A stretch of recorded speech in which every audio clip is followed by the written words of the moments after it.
about all of that. Thank you for recording. Kind of the magic about all of that is getting everyone together in the same house. So what we did is we partnered up with the Hunt agency and the Reineke agency and the Delaney agency, and we put five houses together, and we had 100, I think 110 agents that were all working towards one goal of writing 500 grand in 3 days. And we got pretty dang close. All right, we got pretty dang close. I think we landed the plane at about 470,000, which is really cool for a lot of people. I don't think that the APV goal was actually the biggest win though. So I wanted to just take a little bit of time to recap today. I definitely want to go into a leadership topic and save some time for that. So at about 12:45, I want to transition into why this is so important. But just up until then, I would love for a few of you. I didn't prepare anything. I didn't ask you ahead of time. I would love for a few of you to just give a short testimonial. And we're going to start with Angie Carter because I like making her feel uncomfortable. But I would love for you to just say, and guys, just so you know, if you're getting a little bit of FOMO, all right, we could only take a couple people. This was a test run. This was just a test run.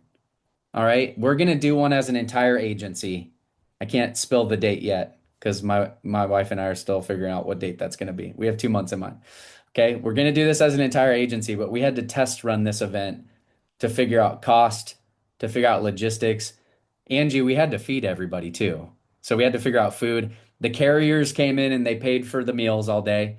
The carriers were actually there in person. So think about underwriting. You submit an application and it goes into underwriting, Angie. Typically, what do we have to do? Give them a call, ask them a few questions, try to get our client approved. They were actually there in person. So all we had to do is walk downstairs and ask them a question, which was really cool. But I'd love for you to give a testimonial. And a few of you, if you want to get queued up, tell us how you were feeling before Powerhouse, what happened out at Powerhouse, and then what changed since then. Because I think there's some applicable fundamentals that everyone else can carry with them in their businesses. So, Angel, we'll start with you. What do you got for us? Hi.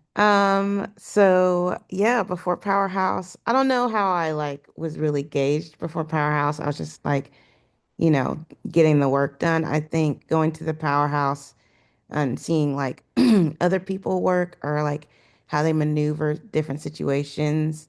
I'm like, oh, like that this situation is not as a big deal as I thought it would be, or this is a bigger deal than just seeing other people's process and how they do things.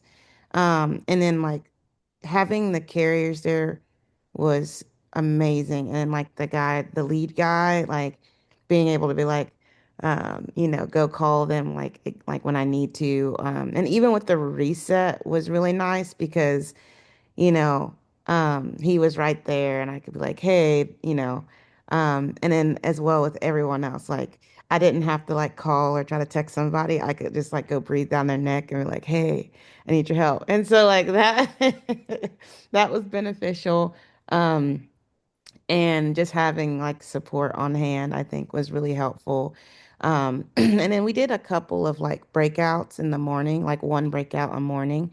And I think those really, really helped too, as well with just like for me and how I, you know, do my present my in an not application, but Give us one nugget because I know I listened to your appointment and I loved it so much that I took a video and posted it on my Instagram yesterday. uh, Give us one nugget because what you were throwing down was like it was so good. So what is it called and how can you transfer that to the team today? Like just short nugget. That was actually from one of the cl clinics that we had one morning. It was talking about like if you're critical period and like how if somebody in their 70s are like wanting a full mortgage payoff and it's just not going to work, how to help guide them to more critical period and then help them desire that. And so in the appointment, breaking down the three different ways of mortgage protection and then like really highlighting a specific thing. And so because of that, it actually helped my client who I was actually have a 72-year-old client who wanted a full mortgage payoff. She actually at the end of it was like really wanting the 6 month to the 3 month to Yep. 6 month mark. And so Yep. that was really helpful in learning that. And I learned that in the the clinic at the Powerhouse, and I applied it, and I was able to write an app on her. So it I was, wasn't in that. I wasn't in that one, but I learned from you. It keeps playing in my head over and over. This girl mhm, wanted full payoff, she and you did. landed her perfectly. So, could you mind if I role play it with you, just so Yeah, everyone can hear it? Okay, yeah. so this girl definitely wanted option A. Option B was a 12-month payoff, and option B was a 6 month. So go from like full $400,000 mortgage being covered down to a 12-month or 6 month, which is what we deal with a lot of older clients. Put a two in the chat if you've ever gotten an objection in a no sale from someone saying, "I wanted the full payoff. I don't want the critical period coverage." Put a two in the chat if you've been through that. Okay, all of us. All right. So Angie said it like this. So typically with a full mortgage payoff, our clients want that. But with the mortgages, the way that they're set up is the mortgage company isn't typically going to call you the next day and say that they need that full payoff. What are they going to do, Angie? They're gonna be like, sorry, my mind went blank. Well, they're going to call you and ask you for the very next payment. hmm Yep. So oftentimes my clients don't want to spend all the money on going with a full mortgage payoff because they know that the mortgage lenders are just going to come after that next payment. So really all they're trying to cover is those next couple months worth of payments. Families that I work with either do 6 months or 12 months or 24 months. Which one works best for you? I probably butchered that, but just like the idea of it, did that sound pretty similar? Yeah, yeah. Yeah, it was so good. So good. Yeah, oh, that section of it was from I think Gino. Gino said that a while back, and I implement that. And so yeah. It was cool watching you play, Angie. It was awesome. Let's go Sabina next and then Rod. Yeah, I mean, I thought the coolest thing was I felt like it was like steroids into your APB muscles. It was kind of like doing so much work so fast that you came back just way in a better groove and just in a better repetition, knowing you can go set all your appointments within those 2 days or 3 days and working your time zones better. I don't think I've been challenged to work my time zones as hard as I was on that trip. So I thought that was really cool. Yep. Yeah, definitely. Yeah, I used to play that to my advantage when Liam was a baby. I would run appointments when he went to bed. Like that was just standard protocol for me because I wanted to make this work and I wanted to be present for bedtime. So, why don't you guys work time zones? That should be the question, right? Like if you want to take off and go to a workout class in the middle of the day, great. Go take some time off, enjoy the sun. You can absolutely like Sabina's working in Central Time Zone. She could go call Hawaii leads till 10 o'clock at night. So if she wants to take all morning off, go for it, you know? I love that. Go ahead, Rod. Just to go back to raising the standard, I was in Gino Locklear's breakout session, and I just realized I haven't been working as much as I could be. He just so y'all can have some wisdom here. Gino Locklear is one of the best producers in symmetry with bonus leads. So if y'all are running bonus leads, this is his exact playbook. So if y'all want to take some notes here of his how he dials and when he dials. So he goes Friday, 9:30 a.m. till 12. There's a break. Then he dials again from 3:30 to 7. Okay. Then on Saturday, he dials from 9:30 to 12. Same thing. Saturday, 3:30 to 7. And if he doesn't book his 20 appointments in those 2 days, guess what he does? He dials 4 hours on Sunday from 2 to 6. And that's 16 hours of dialing. Okay? Now that's about 20 appointments booked. Out of 20, we have about a 60% show ratio. So what is that? What is that? About 13 people are going to show up. Another Go over 13, 13 appointments. Yep. 13 appointments are going to show up in Monday and Tuesday. That's another 13 hours. That brings us to 29 hours. That's only 29 hours of work. And that guy is producing 10 to 15K a week, right? So, like, what I'm trying to say is 29 hours there, and he also has 5 hours of sales training and 5 hours of Chris Leak. But you see how he collapses that time so efficiently? So, what that showed me is he's not special.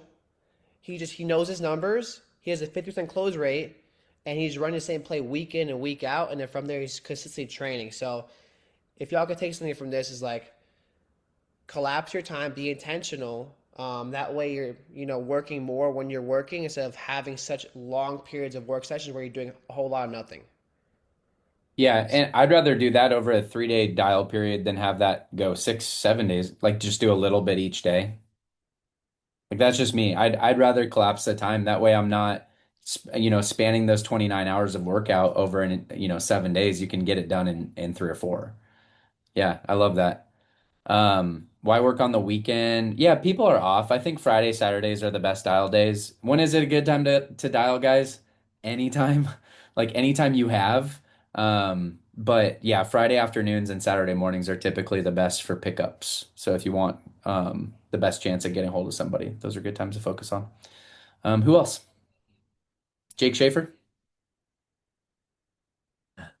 Yeah, it was powerful for me because I'm going on into my second month, so going through a lot of the learning curve, a little bit of self-doubt, a little bit of this, a little bit of that, but just being able to be around people who have done it, people who have lived it, and being able to dial next to a Wilbur, a Rod, a Scott, and get that live in-person feedback was just so beneficial. And then in real time, I'm getting corrected on the phones, making my next dial, taking that correction, and setting appointments. Ended up writing my first app. It was a little bit of a bloodbath, but Wilbur was texting on his phone along the way, kind of telling me what to say. But it was awesome. And just the spirit of this company, this group, especially, like it's truly a family. And coming from a coaching background and talking about team and camaraderie, like everyone here wants everyone to win. It wasn't like we were competing with the person next to you. We were all competing together and we were all pushing each other to keep dialing. The last man standing. Angie won that. It was the last woman standing, but the amount of information I learned in a 3-day time period, I wouldn't trade that for the world. It was the best decision I made as a new agent to go and learn. And anyone who's new on this call, I would say go do that because you're just going to be able to elevate your business. And now I'm heading into this 5-week month with so much more information and, tools in my tool belt where I just feel that much more empowered. So it was outstanding. Really cool, man. You got a whole team of people that are cheering for you, man. You're a good dude, and it was cool to see like, you'd sold a couple apps before, but coming in and seeing you get your first one on a lead, that level of belief now you're just like, all right, this is what I do now, So I just love it. Anyone else want to go? Yeah, I don't want I'll chime in for a second, a little different perspective.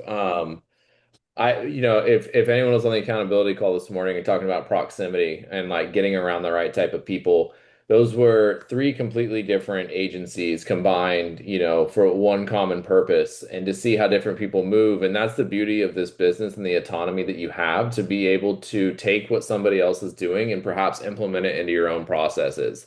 Most of the time when you work for an organization, you've got to follow their protocols 24/7 because that's what you do. Here it's a little bit different, and then on the other side of that, you've got when you get to a certain level of leadership, you start doing way better when you're being of service. And talking about the value that you give is the exact value that you're going to get back. And McKinley was like, dude, every time I see you, you're helping somebody write an application. When did you write all of those applications? And I'm like, that's just how it goes. Like the more help that you are, you're not going to walk around being like you're not going to walk around giving all of your time necessarily, but the more you're able to give, you're going to get it back. And so, like, I would urge you guys to get to a point where you get a little bit stable to be able to have that level of flexibility to serve more. This isn't like some big altruistic movement where you're just going to give everything away and not expect something in return. You still have to go get what's yours, but it becomes so much easier. And that's what I saw too. Like, I saw Trisha Benish doing it, I saw Elise doing it, Jamie Cuppernell, like people just walking around giving their time and then they'd be like, "Oh yeah, I just submitted 2200 by the way." Like so nonchalantly because they're not forcing the issue so much. And when you white knuckle, it's like a boxer who is tense all the time. They're not going to be fluid in the ring, but when you get loose and you can relax, you become more competitive actually. So that's what I got to see a lot from like higher level people. It was really cool. So that's my that was my take on it. I'll do that. I'll do that stuff all day. I'm built for that type of arena. I loved it. I saw you helping the whole time, man. You went and made yourself 6 or 7 grand, helped out a lot of people. And that impact was probably a lot greater than the direct income from the sales that you made. So great job, man. Sick Uh, outfits too. yeah, sick outfits for workouts. Brooke, you wanna chime in? Yeah. I'd say the powerhouse for me, um, I started off strong with one app and then, kind of teetered off towards, the final 2 days. It did bring me a lot of momentum going into it though, or going into into the weekend. I think on Friday I submitted like another almost 4K. And then over the weekend I submitted one app as well. So but I think I did learn a lot about myself. I realized it's like really hard for me to work around like other people like that. Like I can't be in a bullpen. I just can't, I guess be work in that type of setting. So, I thought I could, it just wasn't for me. But I did get to hear a lot of great people dial. The breakouts were awesome. Scott, hearing your breakout about building, that was a really big one for me because I just started my journey on building. Trying to think what else. No, it was good. I think the momentum carried. Like that's kind of the message, for today is we can, you guys have heard team, you guys have heard support, you guys have heard encouragement. Like it was really cool, Brooke, that last night we stood around the fire and everyone talked about what they were grateful for. And I'm like, this is such an incredible team, but like we don't have to have a powerhouse event, you know, to get this from our team. We have this every single day. Like I'm sure Britt feels that way, and she didn't even go. You know, where do we have that? Where does that show up? Like, we have our Mac room. It's open all day long, and people are working in there and supporting each other. You throw a question in the chat, you're going to get it answered. We also have the accountability call. And some of you may not be ready for this yet. I think a lot of you need it, and a lot of you probably want it deep down, is an environment for a higher level of accountability and challenge, right? Like that you're made for more. Maybe the most you've ever made is 70 grand and you're telling yourself, I want to make multiple six figures, right? You got to get around people that think that way. You got to put yourself out there to be held accountable. All right. So I want to just give another shout out to the accountability group. That is the place where you want to get every day where you're going to feel this support. You're going to feel the more focused lock-in type of environment. If you just want to write a couple apps a month and work this part-time, I love that too. I absolutely love that. But some of you have massive goals for your family and you're really needing an environment that's going to hold you accountable and give you a higher level of accountability and a lot more challenge. Because that's one thing, Brooke, where you're feeling on like day two, you're like, man, everyone's writing apps. I gotta get one in. Like I gotta get something done. You went and bought more flowers and went and got your own setup somewhere outside the house and you locked in even harder. Found a Brooke Hart closet somewhere, locked myself found a closet next to Arthur's closet. in there. No, I said, do not come in this closet. And you guys locked in and then you came home and the momentum carried you. So I want to go back to what Rod said because I think we can emulate this every week. And I'm not someone that likes the grind culture. Maybe you do. Maybe you want like the boiler room type. I think Brooke and you and I are very similar. Like I can't handle that every day. All right. I could handle that though for a couple days. There's no one better. I love getting competitive. I love the sport of this business. I want that in my life, but I just don't want that all the time. You guys, right before this call, I was not in lock-in mode. I was actually pushing my son down a slide for a couple, just getting some sunshine in. Like I like having that balance. But to lock in, let's go back to what Rod said. He said 20 appointments were booked between Friday dial session, Saturday dial session, and if they weren't booked on Friday and Saturday, then there was a couple hours on Sunday that they were dialing. So if this is Wednesday, Thursday, Friday for you, just shift it. Maybe you don't have the weekends to work, but just shift this in your mind. Out of those 20 appointments booked, there's a 60% show rate. That's the show rate you're going to get when you get good at this. Some of you even have a 70% show rate. So if you're booking 20 and 60% of them show, that means you have 12 or 13 people showing up to an appointment. Even if you're not the best closer and you're closing at a 50%, maybe a 40, you're still having a really good week. All right. Something about Wilbur's post this morning. Wilbur, if you want to pull that up and just scale through it, we'll actually close the call with that. I want you to talk about why most people get in their heads. Just read slide for slide. Do you mind doing that? This is why most people get in their heads and they're not willing to lock in for a short period of time because they think that the misses and they think that the strikeouts define them. When actually, the best baseball players in the world get paid what? 15 to 20 million dollars a year, it seems like, to be 30% averages. So go ahead and read that, man. We'll close out here. Yeah, I gotcha. Hello. I've coached Little League for like 4 years now, and when finally moved away from T-ball, which I know you're parents and have been in the T-ball realm, I have one more kid coming up. Anyway, that's not the point. When these young guys strike out, they think everything is wrong. They come back crying. They're like, "What?" And finally, we got a team discussion with them, and I asked them. There's some pretty smart kids, and I was like, uh, I asked them, "Do you guys know what a batting average for a good player in Major League Baseball is?" And one kid's like, "Yeah, it's 400 is really good." And I said, "Do you know what 400 means? A 400 percentage?" And he was like, "No." And all the kids are like, "No, we don't." And I said, "It means they hit the ball 4 out of 10 times, and they're basically considered a legend. If you're hitting the ball 4 out of 10 times at the Major League level, you're going to the Hall of Fame like you're a shoe-in." And so this hit me here because I see it so many times. It gets hard for like a week. And so the post says why most adults stay average. What coaching Little League has taught me. Kids get upset after one strikeout, one mistake, one bad inning. Adults do too. Major League Baseball hitters fail 70% of the time. They keep swinging again and they get paid millions. Keyword, they keep swinging again. Average sales close rate 20 to 30%. Most quit after hearing three no's. Top producers just hear no more. Sarah Hadley, how many times did you hear no in the last 2 weeks? Most realtors sell 0 to 1 homes a year, and then most stop before momentum happens. Which is true. I know so many realtors. And how many realtors are on this call and that are never made it? No, no offense.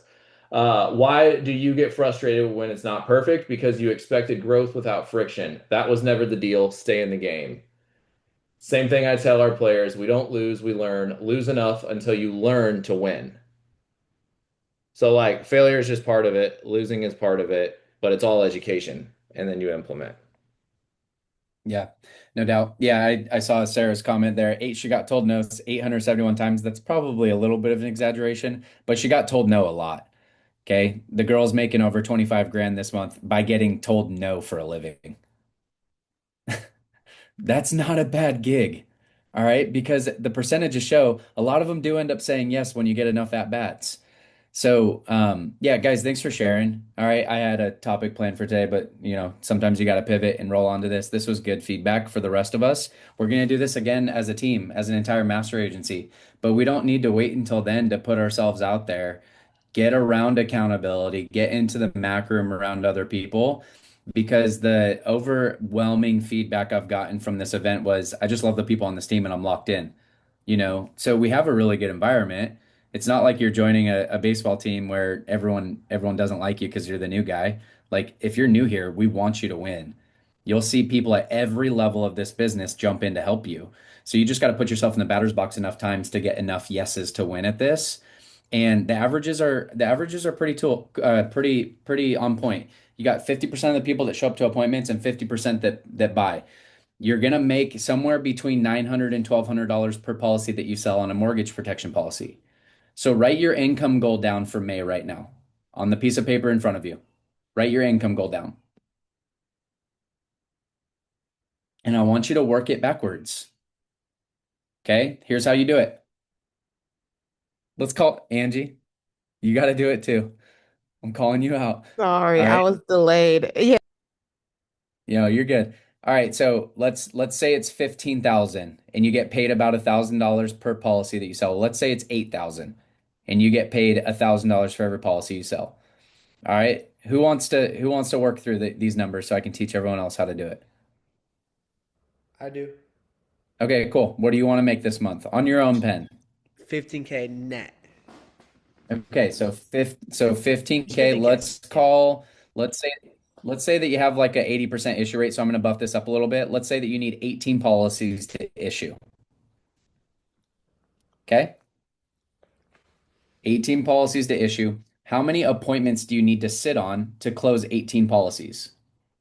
36. 36, right? Because it's a 50-50 drop off. So Rod knows now that he needs to sit in front of 36 clients and the averages are going to take care of the rest. Rod needs to get in the batter's box 36 times this month, and the averages take care of the rest. Dude, that's simple math for me. So now how many appointments based on a 50% show rate do you need to book in the month of May to sit on 36 appointments? I would say about 80. About, 72, yep, 72. Okay, 9 let's sets a call it. week. But I'm doing a 60%, Wilbur. Sure. Oh wait, Sure. actually I'm tripping up. The number 72. would Must be off. the number would actually go down. So let's call it 72. Now we have a 5 week month. All right. So take that number, divide it by 5. How many appointments do you need to set per week to hit that income goal of $15,000 in your pocket? 14 and a half. 14 appointments set a week. And what's your goal for sets every week? 20. Yeah, it's easier than you think. Yeah. The winners do that consistently. Yeah. The top producers do that consistently. They don't have an emotional connection with the numbers. They know it's a numbers game. They remove the emotions from that. They stay consistent because they know the numbers will pay them when they do. So let's be encouraged by this. Um, Thank you guys for sharing. That's all I got for the team call on a Monday. Guys, we've got Eleanor back next week for referral training part 2. The Mac room's open today. It's the first couple days of May. There's a lot of opportunity ahead of us in a 5 week month. Let's go out and crush it together. Good to see everybody on a Monday. That's all I got. Thanks, everyone. See you guys. Yes.